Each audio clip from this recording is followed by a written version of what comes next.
Hi friends, welcome back to amazing were channel. ఇప్పుడు blouse హ్యాండ్స్ని పర్ఫెక్ట్గా ఎలా కటింగ్ చేయాలనేది ఇప్పుడు మీకు చూపిస్తున్నాను. ఇప్పుడు ముందుగా మా ఛానల్ ఫస్ట్ టైం చూసినట్లయితే లైక్ చేయండి, షేర్ చేయండి, సబ్స్క్రైబ్ చేయండి. ఇప్పుడు నేను బార్డర్ అయితే వేయడం లేదు, బార్డర్ అనేది కట్ చేసేస్తున్నాను. మీకు బ్లౌజ్ హ్యాండ్స్ అనేది షేప్ పర్ఫెక్ట్గా రావాలన్నా, ఫ్రంట్ పార్ట్లో మనకి ఫోల్డింగ్స్ అవి రాకుండా ఉండాలంటే మనం ఎలా మార్కింగ్ చేయాలి, ఎలా స్టిచ్ చేసుకోవాలి, ఎక్స్ట్రా క్లాత్ జాయిన్ చేసుకోవడం అనేది కూడా మీకు ఈ వీడియోలో చూపిస్తాను. క్లియర్గా స్కిప్ చేయకుండా చూడండి, మీకు చాలా ఈజీగా అర్థమవుతుంది. ఇప్పుడు 2 హ్యాండ్స్ కోసం మనం 2 ఫోల్డింగ్స్ తీసుకొని ఇదే క్లాత్ని మనం మిడిల్కి ఫోల్డింగ్ చేసుకోవాలి. మనకి పొడవు క్లాత్ తక్కువైనా సరే క్లాత్ని యాడ్ చేసుకోవచ్చు, ప్రాబ్లం అయితే ఉండదు. ఇప్పుడు నార్మల్ బ్లౌజ్కి ఎప్పుడు కూడా కింద ఒక 1.5 ఇంచ్ అయితే మార్కింగ్ చేసుకోవాలి. ముందుగా ఒక 1/2 ఇంచ్ అనేది ఒక మార్కింగ్ చేసుకోండి. కొత్తగా నేర్చుకునే వాళ్ళు డీటెయిల్గా ఈ విధంగా మార్కింగ్ చేసుకోగలిగితే మీకు చాలా ఈజీగా అర్థమవుతుంది బ్లౌజ్ అనేది. ఇప్పుడు ఒక 1 ఇంచ్ వరకు హెమ్మింగ్ వర్క్ చేయడానికి మార్కింగ్ చేసుకోవాలి.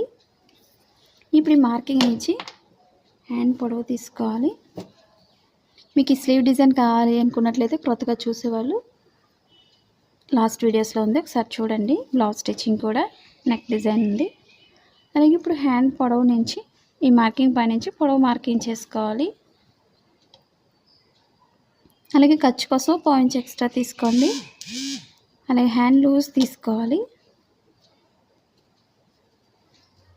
లూజ్కి ఒక మార్కింగు, అలాగే ఎక్స్ట్రా ఖర్చు కోసం మార్కింగ్ చేసుకోవాలి. అలాగే చంక భాగం లూజ్ తీసుకోవాలి. మన క్లాత్ అయితే సరిపోలేదు కాబట్టి క్లాత్ కంపల్సరీ యాడ్ చేసుకోవాలి. ఇప్పుడు పొడవు ఎంత అవుతుందో పొడవుకు ఒక మార్కింగ్ చేస్తున్నాను. అలాగే ఖర్చు కోసం 1 ఇంచ్ ఎక్స్ట్రా తీసుకోవాలి. మన ఎక్స్ట్రా క్లాత్ అనేది జాయిన్ చేసుకోవాలి.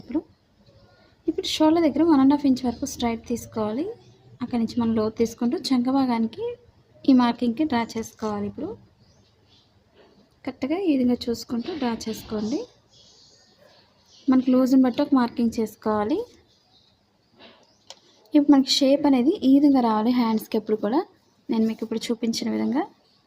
అప్పుడు మనకి బ్లౌజ్ అనేది పర్ఫెక్ట్గా కుదురుతుంది. లేదా ఫ్రంట్ పార్ట్లో మనకి ఫోల్డింగ్స్ అవి వచ్చేస్తుంటాయి. మీకు ఇంకా సింపుల్ టిప్ చూపిస్తాను, మీకు ఇక్కడ అర్థం కాదు అనుకునే వాళ్ళు ఈ మార్కింగ్ పైనుంచి స్ట్రైట్గా మార్కింగ్ చేసుకోండి.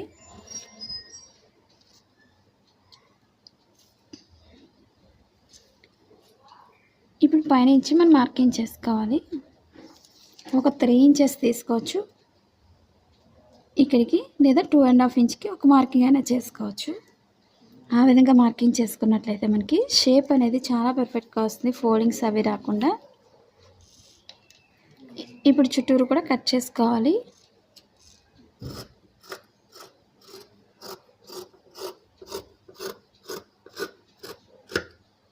ఇప్పుడు ఎక్స్ట్రా క్లాత్ ఎంత జాయిన్ చేసుకోవాలి, ఎంత క్లాత్ తీసుకోవాలనేది మీకు చూపిస్తాను.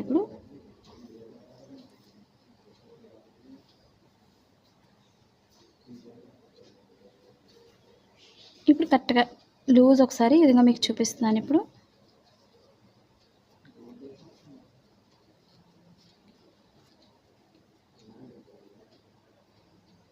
ఇప్పుడు లూజ్ మార్కింగ్ చేసుకోవాలి.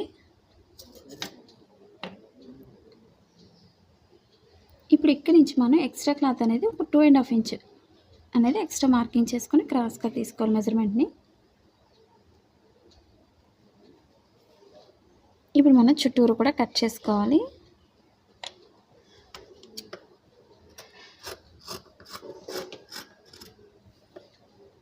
ఎందుకంటే మనం మెయిన్ క్లాత్లో క్లాత్ తగ్గుతుంది కాబట్టి ఎక్స్ట్రా క్లాత్ పైన మనం ఒక 1/2 ఇంచ్ పెంచుకొని మార్కింగ్ చేసుకోవాలి. ఈ విధంగా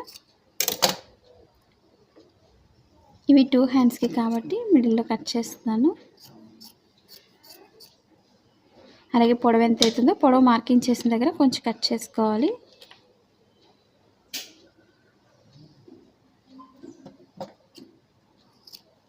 అలాగే షోల్డర్ మిడిల్లో కూడా కొంచెం కట్ చేసుకోవాలి. ఈ మిడిల్ పాయింట్ ఎప్పుడు కూడా షోల్డర్ మిడిల్కి వచ్చే విధంగా చూసుకోవాలి. బ్లౌజ్ హ్యాండ్స్ షోల్డర్ దగ్గర, లేదా మిడిల్ పాయింట్లో పిన్ పెట్టుకొనైనా స్టిచ్ చేసుకోవచ్చు. ఇప్పుడు మీకు లోతు తీయడం వల్ల ఉపయోగం ఏంటనేది మీకు చూపిస్తున్నాను. ఇప్పుడు మనకి చంక భాగంలో ఫ్రంట్ పార్ట్లో ఎక్కువగా ముడతలు వస్తుంటాయి కదండి, అవి రాకుండా ఉండాలంటే మనం ఫ్రంట్ పార్ట్కి వచ్చే విధంగా లోతు అనేది కంపల్సరీ కట్ చేసుకోవాలి. మీరు కొత్తగా టైలింగ్ నేర్చుకునే వాళ్ళు అలాంటి వీడియోస్ నేర్చుకోవాలనేది కామెంట్ సెక్షన్లో కామెంట్ తెలియచేయండి. ఇప్పుడు 2 హ్యాండ్స్ కాబట్టి సైడ్ కట్ చేస్తున్నాను. మనం బయటకు వెళ్ళి టైలరింగ్ నేర్చుకోవాలి, అమౌంట్ అవుతుంది అనుకున్నట్లయితే ఎక్కువగా అవుతుంది కాబట్టి మీకు ఒకవేళ అమౌంట్ అనేది మనకి ఇందులో వేయాలి అనుకునే వాళ్ళు, మన ఛానల్కి సపోర్ట్ చేయాలి అనుకునే వాళ్ళు కింద సూపర్ థ్యాంక్స్ ఉంది బటన్ అనేది ఒకసారి చూడండి. ఇప్పుడు మన రాంగ్ సైడ్ అనేది ముందే మార్కింగ్ చేసుకోండి. ఈ టిప్ అనేది మీకు బాగా ఉపయోగపడుతుంది. ఇవన్నీ కూడా మీకు ఉపయోగపడతాయని టిప్స్ అనేది మీకు ప్రతిదీ పాయింట్ కూడా చూపిస్తున్నాను, స్కిప్ చేయకుండా చూడండి. ఇప్పుడు మనకి స్టిచ్చింగ్ పాయింట్ ఎక్కడైతే ఉందో అక్కడి నుంచి మనం లోత్ అనేది కంపల్సరీ సన్నగా తీసుకోవాలి. మన blouse cutting Telugu second channel ఉందండి, ఇప్పుడు ఒకసారి చూసి లైక్ చేయండి, షేర్ చేయండి, సబ్స్క్రైబ్ చేయండి. మరీ సన్నగా తీసుకోండి, ఎక్కువ తీసుకున్నట్లయితే వెడల్పు అనేది హ్యాండ్స్ అనేది ఫ్రంట్ పార్ట్కి ఎక్కేస్తాయి కాబట్టి చూసుకుంటూ మనం సన్నగా కట్ చేసుకోవాలి. ఇప్పుడు స్టిచ్చింగ్ పాయింట్లో మనం కొంచెం కట్ చేసుకోవాలి. లోతు భాగం ఇప్పుడు కూడా ఫ్రంట్ పార్ట్కి వచ్చే విధంగా చూసుకోవాలి. అది తెలియడం కోసం మనం స్టిచ్చింగ్ పాయింట్లో కొంచెం కట్ చేసుకోవాలి. ఇప్పుడు ఒక్కొక్క సైడ్ కూడా మనం ఒక్కొక్కటి జాయిన్ చేసుకోవాలి. రైట్ సైడ్స్ రెండు కూడా మనకు ప్లెయిన్ తెలియదు కాబట్టి మార్కింగ్ అనేది బాగా ఉపయోగపడుతుంది కొత్తగా నేర్చుకునే వాళ్ళకి. ఇవే కాకుండా లాంగ్ డ్రెస్సెస్ అయితే స్టిచ్ చేశాను ఓల్డ్ సారీస్తో. ఒకసారి చూడలేని వాళ్ళు ఉంటే తప్పకుండా చూడండి. నెక్ డిజైన్స్ కానీ, స్లీవ్ డిజైన్స్ కానీ